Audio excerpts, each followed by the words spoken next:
Good morning. Welcome to News for Hearing Impaired. I am Anil Thomas. With me, Rajni, this morning. First up, the headlines. Prime Minister Narendra Modi announces the extension of the Pradhan Mantri Garib Kalyan Anna Yojana till the end of November. In his address to the nation, 80 crore people to get free food grains for the next 5 months at a cost of 90,000 crore rupees, says One Nation, One Ration card being implemented across the country.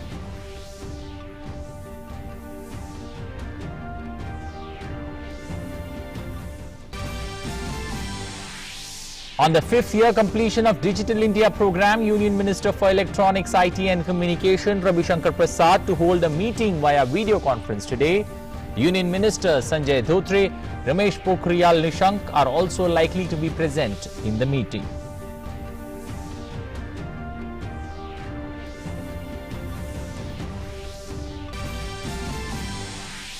Uttar Pradesh government to launch a door-to-door survey in all 75 districts and to screen and detect hidden corona cases for capping the spread of the illness in the state.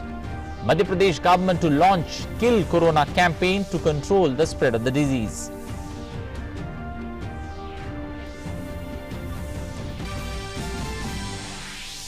The recovery rate among the COVID-19 patients reaching over 60%.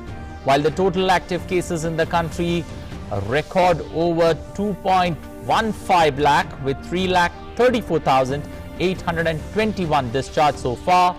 16,893 cases succumbed to the illness. Across the world, the number of infected cases approaching the 1 crore 4 lakh mark, over 5 lakh 9,000 people dead. Flood situation continues to be grim in many states.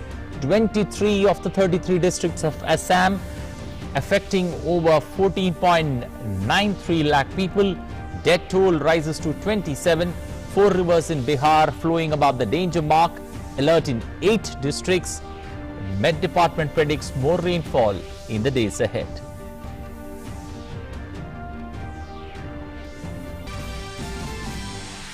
And in international news, after India, America also imposes digital strike on China. US Federal Communications Commission declares Chinese telecom companies Huawei and ZTE as national security threats.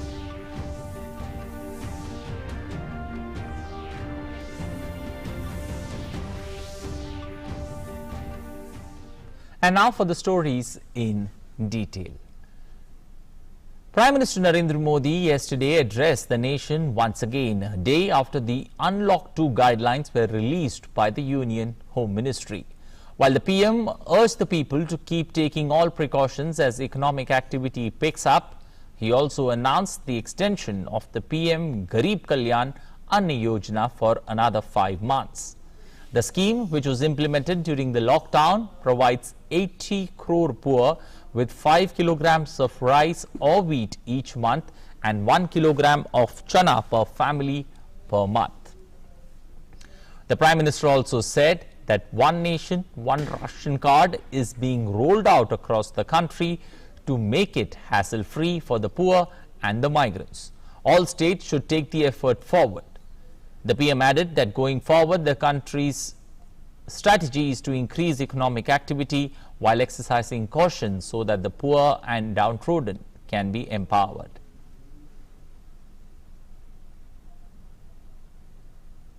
अब पूरे भारत के लिए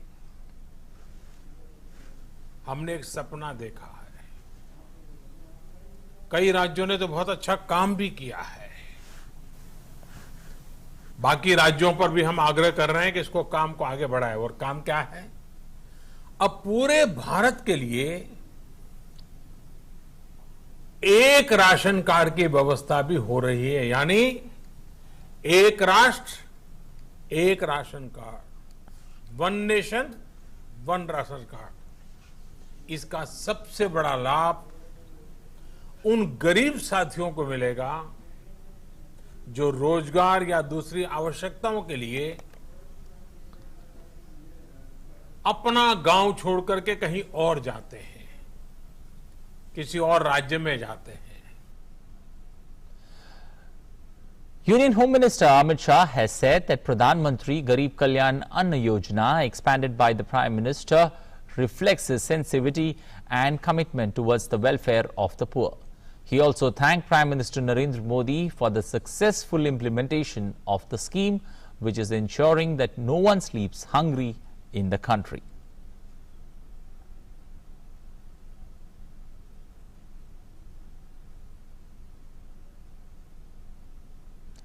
Digital India is a flagship program of the government with a vision to transform India into a digitally empowered society and knowledge economy. The Digital India initiative was launched by Prime Minister Narendra Modi on this day in 2015, and on the 5th anniversary of the program today, Union Minister for Electronics and Communications Ravi Shankar Prasad will hold a meeting via video conference today. Union Ministers Sanjay Dhotre, Ramesh Pokhriyal are also likely to be present in the meeting. India is one of the fastest digitizing nations in the world. The Digital India program is driven by an explosion in mobile connectivity, the growth of internet infrastructure nationwide, the exponential growth of data consumption, and the emergence of startups in the digital transformation space. One of the most successful outcomes of the Digital India initiative has been the runaway success of the Jan Dhan Aadhaar mobile initiative, which has provided a digital identity to more than 1 billion Indian citizens, as well as an access to the banking system to millions of Indians who were earlier excluded from the formal economy.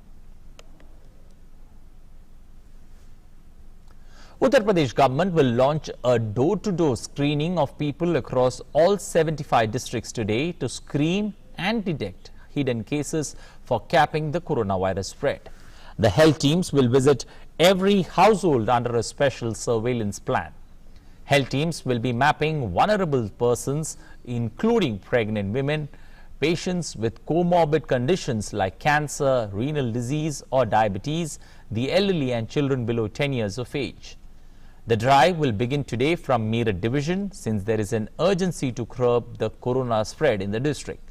The health officials will fan out to other districts from July 5th. Conducting such survey in Uttar Pradesh is a huge task, as the state has a population of over 23 crores. Meanwhile, the state tally of coronavirus cases stands at 22,828 with 6,650 active cases after the recovery of 15,506 patients. As many as 672 persons have lost their battle to the virus so far in Uttar Pradesh. Collective and focused efforts for containment and management of COVID-19 by the government along with the states and union territories have led to the recovery rate among COVID-19 patients fast approaching to the 60% mark. As on data, there are 1,19,696 more recovered patients than COVID-19 active cases. Also, while there are 2,15,125 active cases, all under active medical supervision, 3,34,821 patients have been cured or have been discharged. This has resulted in the recovery rate among COVID-19 patients further improving to 59.07%. During the last 24 hours, a total of 13,099 COVID-19 patients have been cured. The number of diagnostic labs is also continuously increasing. India now has 1,049 diagnostic labs dedicated to COVID-19. These include 761 labs in the government sector and 288 private labs. Testing is also being ramped up. As many as 2,10,292 samples have been tested in the last 24 hours. The total number of samples tested as on date is 86,08,654. Meanwhile, the National Blood Transfusion Council under the Ministry of Health and Family Welfare has issued the second interim guidance to conduct blood transfusion service safely in the COVID-19 pandemic. The flood situation in Assam remains unchanged, with Brahmaputra and its tributaries flowing above the danger level at different places. The flood has hit 23 of the 33 districts of Assam, affecting over 14.93 lakh people.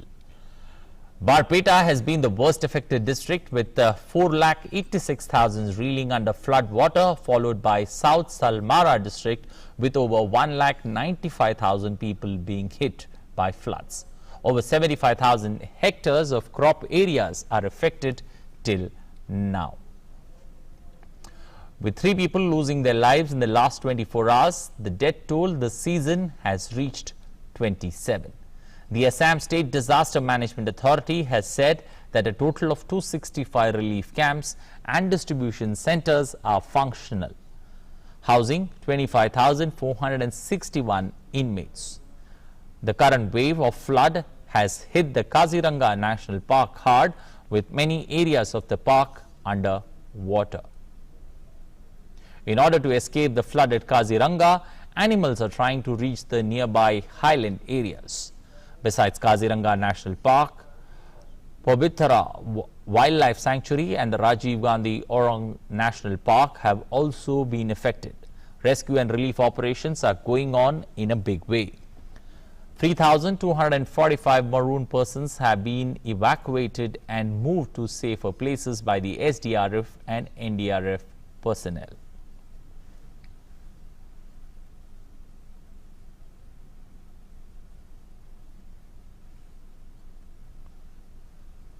Similar is the disaster that is unfolding in Bihar. 4 of its major rivers continue to flow above the danger level.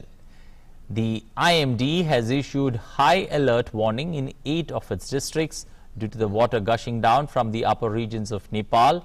The downstream area in Bihar is worst affected, with rivers crossing dangerous levels mark. Also, Mahananda, Sudani and Ganga are flowing beyond the danger levels. The IMD has forecasted that it does not give any glimmer of hope to the people in these 2 states, as it had predicted rainfall in eastern UP, Bihar, Himalayan West Bengal, Sikkim, Assam and Meghalaya and some northeastern states.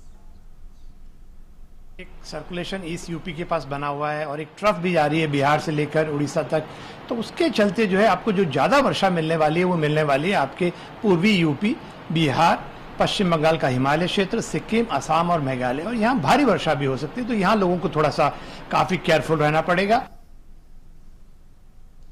Well, moving now to world stories, the global COVID-19 update. Let's now take a look at the COVID-19 update from across the world. Over 5 lakh people worldwide have lost their lives due to COVID-19 pandemic, while the overall number of global COVID-19 cases has crossed the 1 crore mark. The US accounted for the world's highest number of infections and fatalities. Over 26,29,000 confirmed cases have been reported in the United States of America, while over 1,27,000 people have lost their lives so far. The country with the second highest number of recorded cases is Brazil, with over 14,02,000 cases and death in excess of 59,000 people. Behind the US and the Brazil, United Kingdom has counted over 43,000 fatalities, while in terms of cases, Russia ranks 3rd in the world with 6,46,000 cases. The United States recorded a 6th consecutive day of record new cases of coronavirus infections. The world's largest economy is the hardest hit country by the pandemic, with 1,27,322 dead out of more than 26,29,000 cases. Several southern and western states have recorded a surge in cases after lockdown restrictions were eased. The spike has led officials in Texas, Florida and other states to tighten restrictions on businesses again, with warnings that hospitals may soon be overwhelmed. Meanwhile, US Vice President Mike Pence on Tuesday said he was optimistic about the progress being made on treatments for coronavirus patients and the development of a vaccine.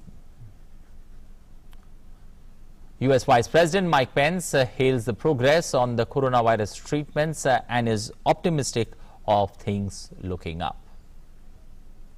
The World Health Organization, that's WHO, has warned that countries, states and cities that relax restrictions too soon in America can be flooded with new COVID-19 cases. In a virtual briefing, WHO's regional director for the Americas, Carissa Etienne, said that the toll from COVID-19 could rise to 438,000 deaths in Latin America by October if prevention measures are not kept up. She further said that the Americas is the world's epicenter of the COVID-19 pandemic, and the toll for the whole region could almost treble to 637,000 by October 1st. Fatalities so far in Latin America has reached 113,844, or almost 1/5 of the number of people who have died globally. In the United States, Washington State and New York are seeing very low number of new cases and deaths, but 27 other states are reporting exponential growth. UK Prime Minister Boris Johnson has said now is the time to be ambitious about the UK's future as he sets out a post-coronavirus recovery plan. He's promised to shake Britain's economy out of the COVID-19-induced crisis by fast-tracking infrastructure investment and slashing property planning rules. Johnson vowed to use this moment to fix long-standing economic problems and promised a $6 billion New Deal to build homes and infrastructure. The accelerated investment will be made up of projects including hospitals, schools and roads. Finance Minister Rishi Sunak will announce further details next week. Total coronavirus-related deaths toll stands at 43,815, while 3,14,160 people are infected from COVID-19 across the United Kingdom. In a bid to provide a lifeline to struggling Brazilians amid the COVID-19 pandemic, Brazil's President Jair Bolsonaro signed a decree to extend an emergency stipend to informal workers, keeping alive a popular program that has added to concerns about a surging government deficit. The stipend of 600 reals is expected to expire this month. Meanwhile, Brazil has reported more than 59,490 fatalities from COVID-19, while the number of cases of infections have surged to cross 14,02,040 people. In some other news, French Defense Minister Florence Parly has condoled the death of 20 Indian soldiers in a violent clash with Chinese troops in the Galwan Valley and conveyed to her Indian counterpart Rajnath Singh France's steadfast and friendly support to India in these difficult circumstances. In a letter to Rajnath Singh, the French Defense Minister also offered to visit India soon to explore ways to boost bilateral strategic cooperation. Recalling that India is France's strategic partner in the region, she reiterated her country's deep solidarity with the country and expressed her readiness to visit India to follow up on bilateral talks to deepen defense ties. Following India's digital strike on China, US too has taken a hard step. The Federal Communications Commission officially designated Chinese telecom companies Huawei and ZTE as national security risks to America's communications network and to its 5G future. In a statement, FCC said both companies have close ties to the Communist Party of China and China's military apparatus, and both companies are broadly subject to Chinese law obligating them to cooperate with the country's intelligence services. As a result of today's action, money from the FCC's $8.3 billion a year Universal Service Fund may no longer be used to purchase, obtain, maintain, improve, modify, or otherwise support any equipment or services produced or provided by these suppliers. In a big jolt to Pakistan, the European Union Air Safety Agency has suspended the Pakistan International Airlines to operate in Europe for 6 months after Pakistan itself announced that 262 pilots have dubious licenses. In its letter announcing the ban, it expressed concern about the validity of the Pakistan pilot licenses and said that Pakistan, as the state of operator, is currently not capable to certify and oversee its operators and aircraft in accordance with applicable international standards. While PIA in a statement said that it is in contact with the EASA to allay their concerns and to take necessary corrective measures, along with filing the appeal against the decision. An inquiry into a May 22nd PIA crash that killed 97 people at the southern port city of Karachi resulted in the stunning revelation that 260 of the 860 pilots in Pakistan had cheated on their pilot exams but were still given license by the Civil Aviation Authority. After European Union, now the UN has also cautioned its staff to avoid travelling by PIA. Several top leaders of the ruling Nepal Communist Party, including Pushpakamal Dahal Prachanda, has demanded the resignation of Prime Minister KP Sharma Oli on the grounds that it has failed to provide effective leadership. Prachanda said that the Prime Minister's remarks that India was conspiring to remove him was neither politically correct nor diplomatically appropriate. The development came just 2 days after Oli had on Sunday accused India and politicians in Nepal of being involved in a conspiracy to topple him for publishing the country's new map that depicts Lipulekh, Kalapani and Limpiadura as part of Nepalese territory. Oli is facing intense criticism within the Nepal Communist Party for his governance and handling of the COVID-19 pandemic, and many believed he had created the bogey of a coup and raised a nationalistic issue such as the new map to remain in his position.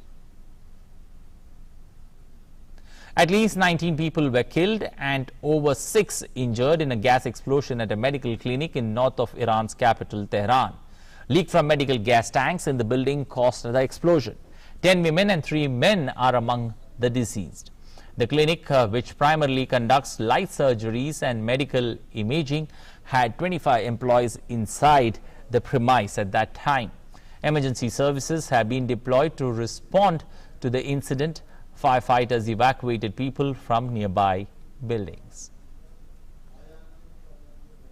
In other updates, Sahel Summit, international and regional powers agreed at talks to intensify a military campaign against terrorism in the West African Sahel region.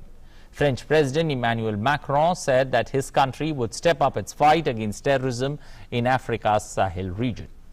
Terrorist attacks in the Sahel have increased over the last 2 years, where local authorities have been overrun. It has increased especially in the tri-border region of Niger, Burkina Faso and Mali, known as Liptako Gorma.